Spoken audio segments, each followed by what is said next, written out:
ಈಗ ಅತಿಥಿಗಳಾದ ಶಶಿಕಾಂತ್ ಕರಣಂ ಗುರೂಜಿರವರು ವಿದ್ಯಾರ್ಥಿಗಳನ್ನು ಕುರಿತು 2 ಹಿತವಚನಗಳನ್ನು ತಿಳಿಸಬೇಕಾಗಿ ವಿನಂತಿ. ಸ್ವತಃ ನೃತ್ಯದ ವಾಚಮೇ ಸದಾ. ವೇದಿಕೆ ಮೇಲೆ ಇರ್ತಕ್ಕಂಥ ಎಲ್ಲ ಪೂಜ್ಯರಿಗೆ, ಗಣ್ಯರಿಗೆ, ಹಾಗೆ ಅಧ್ಯಾಪಕರಿಗೆ, ಪಾಲಕ ಪೋಷಕರಿಗೆ, ಜೊತೆಗೆ ಮುದ್ದು ಮಕ್ಕಳಿಗೆ ನನ್ನ ಹೃತ್ಪೂರ್ವಕ ಪ್ರಣಾಮಗಳು. ಇಲ್ಲೆಲ್ಲ ಹಿರಿಯರಿದ್ದಾರೆ ಮಾತಾಡೋದಕ್ಕೆ. ನಾನು ಏನು ಹೇಳಬೇಕು ಗೊತ್ತಾಗಲಿಲ್ಲ. ತುಂಬ ಚೆನ್ನಾಗಿ ಒಳ್ಳೆ ರೂಪಕ, ಪ್ರಹೇಲಿಕ, ಸ್ತೋತ್ರಾದಿಗಳನ್ನು ಹೇಳಿದಿರಿ ಮಕ್ಕಳೇ. ಸೊ ನಾವು ಪಾಠ ಕಲಿಯೋದಕ್ಕೆ ಏನೆಲ್ಲ ಸವಲತ್ತುಗಳಿದ್ದರೂ ಕೂಡ ನಮಗೆ ಮುಖ್ಯವಾಗಿ ಬೇಕಾಗಿರ್ತಕ್ಕಂಥದ್ದು ಶ್ರದ್ಧೆ. ಆ ಶ್ರದ್ಧೆ ಕುರಿತಾಗಿ ಒಂದೇ ಒಂದು ಸಣ್ಣ ಕಥೆಯನ್ನು ಹೇಳಿಬಿಡ್ತೇನೆ. ಎಲ್ಲರೂ ಶಾಂತ ರೀತಿಯಿಂದ ಕೂತ್ ಕೇಳ್ತೀರಾ? ಹಾಂ, ಇನ್ನು ನೆನ್ಪಿಟ್ಕೊಳ್ಬೇಕು. ಮುಂದಿನ ಸರಿ ಶಿಬಿರಕ್ಕೆ ಬಂದಾಗ ಈ ಕಥೆಯನ್ನು ಹೇಳಿ ಒಪ್ಪಿಸ್ಬೇಕು. ಆಗುತ್ತಾ? ಸರಿ. ನಿಮಗೆಲ್ಲರಿಗೂ ರಾಮಾಯಣ ಕಥೆ ಸ್ವಲ್ಪ ಮಟ್ಟಿಗಾದರೂ ಗೊತ್ತಿದೆ ಅಂತ ನಾನು ಹೇಳಿ ಅಂದ್ಕೊಂಡಿದ್ದೀನಿ. ರಾಮಾಯಣದಲ್ಲಿ ಸೀತೆಯ ಅಪಹರಣ ಆಗುತ್ತೆ. ಜೊತೆಗೆ ಶ್ರೀರಾಮ ಸಹ ಬಂದು ಅಲ್ಲಿ ರಾವಣರಿಗೆ ಯುದ್ಧ ಆಗಿ ರಾವಣ ಹತನಾದ ಮೇಲೆ ಸೀತೆಯನ್ನು ಕರ್ಕೊಂಡು ಅಯೋಧ್ಯಕ್ಕೆ ಬಂದು ಪಟ್ಟಾಭಿಷಿಕ್ತನಾಗಿ ಸಾವಿರಾರು ವರ್ಷಗಳ ಕಾಲ ರಾಜ್ಯಭಾರವನ್ನು ಮಾಡ್ತಾನೆ. ಇದಿಷ್ಟಂತೂ ರಾಮಾಯಣದ ಕಥೆ ಅಲ್ವಾ? ಇಲ್ಲಿ ಅಯೋಧ್ಯೆಯಲ್ಲಿ ರಾಮ ಪಟ್ಟಾಭಿಷೇಕ ಆದಮೇಲೆ ಲಂಕೆ ಒಳಗೆ ಏನು ನಡೀತು ಅಂತ ಹೇಳಿ ಒಂದು ಕಥೆಯನ್ನು ಹೇಳ್ಬಿಡ್ತೇನೆ. ಆ ಲಂಕೆಯಲ್ಲಿ ಒಬ್ಬ ಅಗಸ ಇದ್ದ. ಅಗಸ ಅಂದರೆ ಯಾರು? ಬಟ್ಟೆ ಒಗಿತಕ್ಕಂಥವನು. ಅವನು ಈ ರಾವಣರ ಯುದ್ಧಕ್ಕೆ ಸಾಕ್ಷಿಯಾಗಿದ್ದ. ಆವಾಗಲೇ ರಾಮನ ಬಗ್ಗೆ ಸಾಕಷ್ಟು ವಿಷಯಗಳನ್ನು ತಿಳ್ಕೊಂಡಿದ್ದ. ಅವನಲ್ಲಿ ರಾಮಭಕ್ತಿ ಜಾಗೃತ ಆಗಿತ್ತು. ಅವನಿಗೆ ಒಬ್ಬನೇ ಮಗ ಇದ್ದ. ಅವನಿಗೆ ಚಿಕ್ಕನ್ನಿಂದನೇ ರಾಮನ ಕಥೆಗಳನ್ನು ಹೇಳಿ ಹೇಳಿ ಹೇಳಿ ಹೇಳಿ ಬೆಳೆಸಿದ. ರಾಮ ಸತ್ತ ಮೇಲೆ ಆ ಲಂಕೆಗೆ ಅಧಿಪತಿಯಾಗಿ ರಾಜನಾಗಿ ರಾವಣನ ತಮ್ಮ ವಿಭೀಷಣ ರಾಜನಾಗಿ ಸಿಂಹಾಸನವನ್ನು ಏರಿ ಆಳ್ವಿಕೆ ನಡೆಸ್ತಾ ಇದ್ದ. ಆ ಸಂದರ್ಭದಲ್ಲಿ ಇವನ ಮಗನು ದೊಡ್ಡವನಾಗ್ತಾ ಬಂದ. ತಂದೆನೂ ತೀರ್ಕೊಂಡ. ಅಗಸ ತಂದೆ ತೀರ್ಕೊಂಡ. ಮಗನೂ ಅದೇ ಕೆಲಸವನ್ನು, ಬಟ್ಟೆ ಒಗಿತಕ್ಕಂಥ ಕೆಲಸ ಮಾಡ್ತಾ ಇದ್ದ. ಅವನಿಗೆ ಒಂದು ಆಸೆ ಬಂತು, ನಾನು ಭಾರತಕ್ಕೆ ಹೋಗಬೇಕು, ಅಯೋಧ್ಯೆಗೆ ಹೋಗಬೇಕು, ಶ್ರೀರಾಮಚಂದ್ರನನ್ನು ನೋಡಿ ಆತನ ಪಾದಗಳಿಗೆ ನಮಸ್ಕಾರ ಮಾಡಿ ಆತನ ಆಶೀರ್ವಾದ ತೊಗೊಂಡು ಬರಬೇಕು ಅಂತ ಹೇಳಿ ಮನಸ್ಸಿನಲ್ಲಿ ಬಂತು. ಅದಕ್ಕೋಸ್ಕರವಾಗಿ ಅವನು ತಂದೊಂದು ಬಟ್ಟೆ ಗಂಟನ್ನು ರೆಡಿ ಮಾಡಿಕೊಂಡು ಒಂದಷ್ಟು ತಿಂಡಿ ತಿನಿಸುಗಳನ್ನು ತಗೊಂಡು ಸೀದಾ ಆ ಲಂಕೆಯಿಂದ ಭಾರತ ತುದಿಗೆ ಬರಬೇಕಂತ ಬಂದ. ಆದರೆ ಬಂದ ತಕ್ಷಣ ಭೀಕರವಾಗಿರ್ತಕ್ಕಂಥ ದೊಡ್ಡ ಸಮುದ್ರ. ಆದರೆ ಆವಾಗ ಹಡಗು, ಸ್ಟೀಮರು, ಬೋಟು ಯಾವುದೂ ಇರಲಿಲ್ಲ. ಅಯ್ಯೋ, ಇಲ್ಲಿ ದೊಡ್ಡ ಸಮುದ್ರವನ್ನು ನಾನು ಹೋಗೋದು ಹೇಗೆ ಅಂತ ಹೇಳಿ ಅವನಿಗೆ ಚಿಂತೆ ಆಯಿತು. ಕಡೆಗೆ ನಾನು ರಾಮನ ನೋಡ್ಲಿಕ್ಕೆ ಆಗೋದೇ ಇಲ್ಲಲ್ಲ, ಭಾರತಕ್ಕೆ ಆಗೋದೇ ಇಲ್ಲ, ಅಯೋಧ್ಯೆಗೆ ಹೋಗೋದೇ ಇಲ್ಲ ಅಂತ ಹೇಳಿ ಹತ್ಕೋತ ಕೂತ. ಅಷ್ಟೊತ್ತಿಗೆ ವಿಭೀಷಣ ರಾಜ ಮಾರುವೇಷದಲ್ಲಿ ಇಡೀ ಊರೆಲ್ಲ ಸುತ್ತತಕ್ಕಂಥ ಒಂದು CBI ಕೆಲಸ ಮಾಡ್ತಾಯಿದ್ರು ಅವಾಗೆಲ್ಲ ರಾಜರು.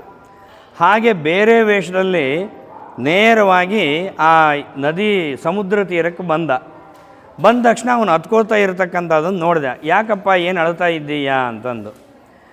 ಆವಾಗ ಅವನು ಹೇಳಿದೆ, ಇಲ್ಲ, ನಾನು ಭಾರತಕ್ಕೆ ಹೋಗಬೇಕು, ಅಲ್ಲಿ ಶ್ರೀರಾಮಚಂದ್ರನ ದರ್ಶನ ಮಾಡಬೇಕು ಅಯೋಧ್ಯಕ್ಕೆ ಹೋಗಿ ಅಂದ ತಕ್ಷಣ ವಿಭೀಷಣಕ್ಕೆ ಭಾಳ ಖುಷಿ ಆಯಿತು. ನನ್ನನ್ನು ರಾಜನನ್ನಾಗಿ ಮಾಡಿರ್ತಕ್ಕಂಥ ಪ್ರಭು ಶ್ರೀರಾಮಚಂದ್ರನ ದರ್ಶನಕ್ಕೆ ಹೋಗ್ತಾ ಇಲ್ಲ. ಸರಿ ಆಯಿತು, ಹೋಗಿ ಬಾ. ಯಾಕೆ ಮತ್ತು ವಿಚಾರ ಅಂದರೆ ಈ ಸಮುದ್ರ ದಾಟ್ತಕ್ಕಂಥ ಬಗೆ ಹೇಗೆ ಅಂತಂದು. ಆವಾಗ ಅವನು ವಿಚಾರ ಮಾಡಿದ, ನೀನೇನು ಚಿಂತೆ ಮಾಡಬೇಡ, ನನ್ನ ಪ್ರಭು ಶ್ರೀರಾಮಚಂದ್ರನ ದರ್ಶನ ಮಾಡ್ಲಿಕ್ಕೆ ಹೋಗ್ತೀನಿ ಅಂದರೆ ನೀನು ಸರಾಗವಾಗಿ ಹೋಗೋಂಗೆ ನಾನು ಏರ್ಪಾಟ್ ಮಾಡ್ತೀನಿ ಅಂತ ಹೇಳಿ ಅವನಲ್ಲೇ ಒಂದು ಚೀಟಿ ತೊಗೊಂಡ. ಆ ಸಂದರ್ಭದಲ್ಲಿ ಯಾವುದೋ ಒಂದು ಲೇಖನಿ ಸಿಕ್ತು, ಅದನ್ನು ತೊಗೊಂಡು ಆ ಚೀಟಿ ಒಳಗೆ ಏನೋ ಬರೆದು ಅದನ್ನು ಮುಚ್ಚಿಟ್ಟು ಅವನ ಕೈಯಲ್ಲಿ ಕೊಟ್ಟ. ಇದು ನಿನ್ನ ಸೊಂಟದಲ್ಲಿ ಸಿಗಿಸ್ಕೊಂಡು ಹೋಗು, ಬಟ್ಟೆಯಲ್ಲಿ ಸುತ್ಕೊಂಡು ಸೊಂಟದಲ್ಲಿ ಸಿಗಿಸ್ಕೊಂಡು ಹೋಗು, ನೀನು ಸಲೀಸಾಗಿ ಈ ನೀರಿನ ಮೇಲೆ ನಡ್ಕೊಳ್ತಾ ಹೋಗ್ತೀಯಾ ಅಂತ. ಕೇಳ್ತಾ ಇದ್ದೀರಾ ಮಕ್ಕಳ ಕಥೆನಾ? ಕತೆ ಕೇಳ್ತಿದ್ದೀರಾ, ಅಲ್ಲಿ ನೋಡ್ತಾ ಇದ್ದೀರಾ? ಹಾಂ, ನಾನು ಆಮೇಲೆ ಪ್ರಶ್ನೆ ಕೇಳ್ತೀನಿ, ಉತ್ತರ ಹೇಳ್ಬೇಕು. ಮತ್ತೆ ಸಲೀಸಾಗಿ ನೀರಿನಲ್ಲಿ ಹೋಗ್ತೀಯಾ, ಆದರೆ ಒಂದು ಕಂಡೀಷನ್ನು ಅಂತ. ಏನದು ಕಂಡೀಷನ್ ಅಂದರೆ ಯಾವುದೇ ಕಾರಣಕ್ಕೂ ನೀನು ಹೋಗಿ ಹೊಳ್ಳಿ ಬರೋ ತನಕ ಈ ಚೀಟಿ ತೆಗೆದು ಬಿಚ್ಚಿ ನೋಡಬಾರ್ದು ಅಂತಂದು ಹೇಳಿದ. ಸರಿ ಆಯಿತು ಅಂತಂದೆ. ಅಷ್ಟೇ ಹೌದಿಲ್ಲ ಅಂತ ಅವನು ಒಂದು ಬಟ್ಟೆ ಒಳಗೆ ಆ ಚೀಟಿ ಕಟ್ಕೊಂಡ ಹೋಗ್ತಾನೆ. ಆ ನೀರಿನ ಮೇಲೆ ಕಾಲಿಡ್ತಾನೆ. ಎಷ್ಟು ಆಶ್ಚರ್ಯ ಅಂದರೆ ನಾವು ನೆಲದ ಮೇಲೆ ಹೆಂಗೆ ಕಾಲಿಡ್ತಿದ್ದಾನೋ ಹಾಗೆ ನೀರಿನ ಮೇಲೆ ಕಾಲಿಟ್ಕೊಳ್ತಾ ಹೋಗ್ತಿದ್ದಾನೆ. ಒಂದು ಹನಿನೂ ನೀರು ಸೋಗ್ತಾ ಇಲ್ಲ ಅವನ ಕಾಲಿಗೆ. ಭಾಳ ಆಶ್ಚರ್ಯ ಆಗಿಬಿಡುತ್ತೆ. ಅವನು ವಿಭೀಷಣನಿಗೆ ಅಲ್ಲೇ ಒಂದು ಧನ್ಯವಾದಗಳನ್ನು ಹೇಳಿ ಅವನು ಪ್ರಯಾಣ ಬೆಳೆಸ್ತಾನೆ. ಎದ್ರ ಮೇಲೆ? ಸಮುದ್ರದ ಮೇಲೆ, ನೀರಿನ ಮೇಲೆ ಪ್ರಯಾಣ ಬೆಳೆಸ್ತಾನೆ. ಭಾಳ ಆಶ್ಚರ್ಯ.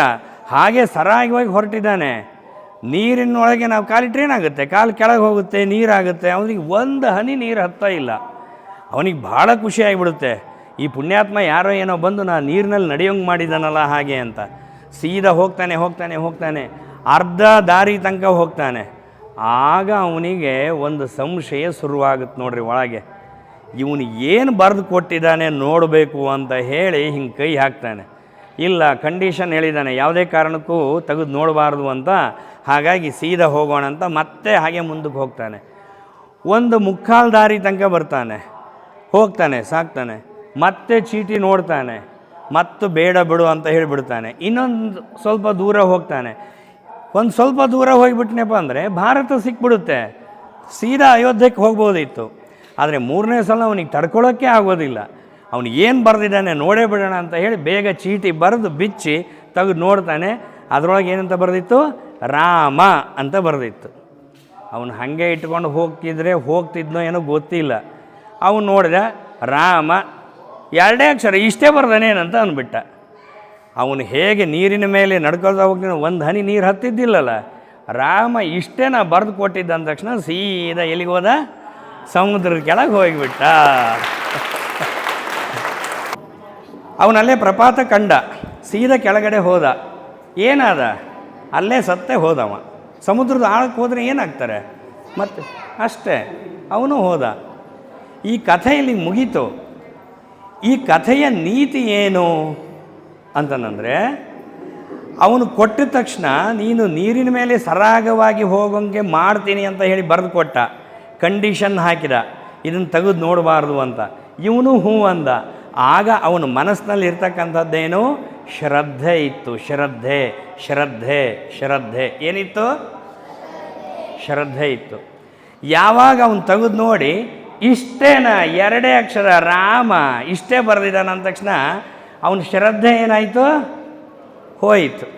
ಅಷ್ಟೋ ತನಕ ಇರ್ತಕ್ಕಂಥ ಅವನ ಶ್ರದ್ಧೆ ಏನಾಯ್ತು? ನೀರು ಪಾಲಾಯಿತು. ಅವನು ನೀರಿನೊಳಗೆ ಮುಳುಗಿ ಹೋದ ಅಲ್ವಾ? ಆದ್ದರಿಂದ ಮಕ್ಕಳೇ, ನಮಗೆ ಓದೋದಕ್ಕೆ ಪೆನ್ನು, ಪೇಪರು, ಪುಸ್ತಕ, ಫೀಸು, ಬಟ್ಟೆ, ಊಟ, ಆಹಾರ ಎಲ್ಲದೂ ಬೇಕು. ಆ ಎಲ್ಲದರೂ ಬೇಕುಗಳ ಜೊತೆಗೆ ನಾವು ಪಾಠ ಹೇಳಬೇಕಾದ್ರೆ ಕಲಿಯೋದಕ್ಕೆ ನಮಗೆ ಮುಖ್ಯವಾಗಿ ಬೇಕಾಗಿರ್ತಕ್ಕಂಥದ್ದೇನು? ಶ್ರದ್ಧೆ. ಆ ಶ್ರದ್ಧೆ ಇದ್ದರೆ ನಾನು ಗೆದ್ದೆ ಅಂತ ಅರ್ಥ. ಆದ್ದರಿಂದ ಇನ್ನು ಮುಂದೆ ನೀವು ಈ ಶಿಬಿರಗಳಲ್ಲಾಗಲಿ, ನಿಮ್ಮ ತರಗತಿಗಳಲ್ಲಾಗಲಿ, ನೀವು ಎಲ್ಲೇ ಹೋಗಿ ಯಾರದೇ ಮಾತುಗಳನ್ನು ಕೇಳಬೇಕಾದ್ರೂ ನೀವು ಆ ಮಾತುಗಳನ್ನು, ಪಾಠಗಳನ್ನು ಹೇಗೆ ಕೇಳಬೇಕು? ಶ್ರದ್ಧೆಯಿಂದ ಕೇಳಬೇಕು. ಕೇಳ್ತೀರಲ್ವಾ? ಅದಕ್ಕೆ ಒಂದು ನುಡಿಯನ್ನು, ಒಂದು ಪದ್ಯವನ್ನು ಹೇಳಿಬಿಡ್ತೇನೆ. ಹೇಳ್ತೀರಾ? ಹೇಳಿ. ಓ ಶ್ರದ್ಧೆ,